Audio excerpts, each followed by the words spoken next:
In this lesson, we're going to talk about business categories. So, what category is your business? Let's begin by looking at the category called broke. Unfortunately, a lot of entrepreneurs are in this broke category. And so, in order to describe these categories, I'm talking about two dimensions we're talking about.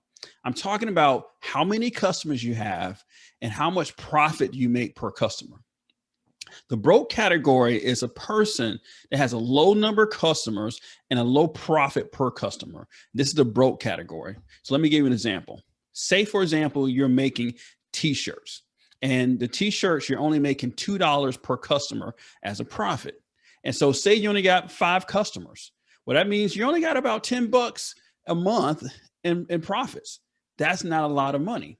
You got a low profit per customer and you got a low number of customers, which basically means you're broke. Now, this sounds kind of funny and it sounds kind of silly, but a lot of entrepreneurs are in this kind of weird broke stage. They're doing work for clients, but they're not making any money because the profit per customer is so small and they only have a small number of customers that they're basically broke. So that's the first category of business. Obviously, we don't want to be there, but I want to mention it to you so you know it exists. The next category is close to cash, which means that it's really close to you making a lot of money. This category is defined by you still have a low number of customers, but you're charging a high profit. You have a high profit per customer. So we take that same t-shirt business and say, for example, you turn that t-shirt business into like a work of art where every t-shirt is a custom design for a particular client. And every custom design t-shirt costs $500.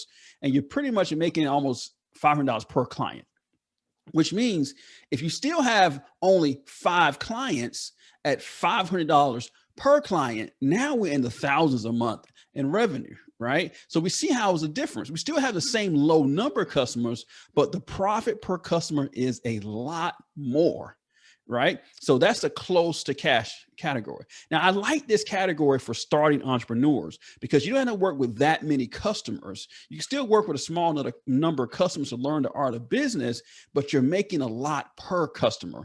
That's close to cash. The next category I want to talk about is the Walmart category.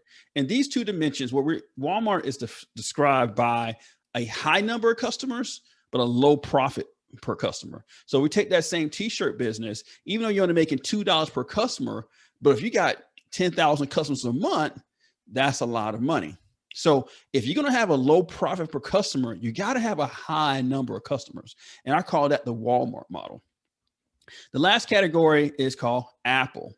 The Apple model is really the best of all the worlds. You make a lot per customer and you got a lot of customers. So we could take that same t-shirt example where now you're still making $500 per t-shirt, but now you got 10,000 customers spending $500 per t-shirt.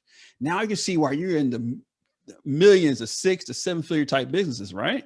So that's the Apple-based business. So here again, you can be broke, got a low number of customers, low profit per customers. You can be close to cash. We still got a low number of customers. We got a high profit per customer. You can be in a Walmart category where you got a low, well, not low, but a lot of customers, been a low profit, but because you got a lot of customers, you're still making a lot of money. Or you can be in an Apple category where you got the best of both worlds, where you got a high number of customers and a high profit customers, and you're making millions, right?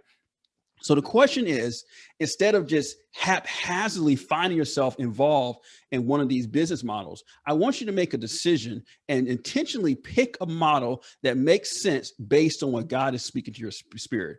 Are you going to be broke, close to cash, Apple, or Walmart? Let's give it some thought. And once you give it some thought, let's move on to the next lesson.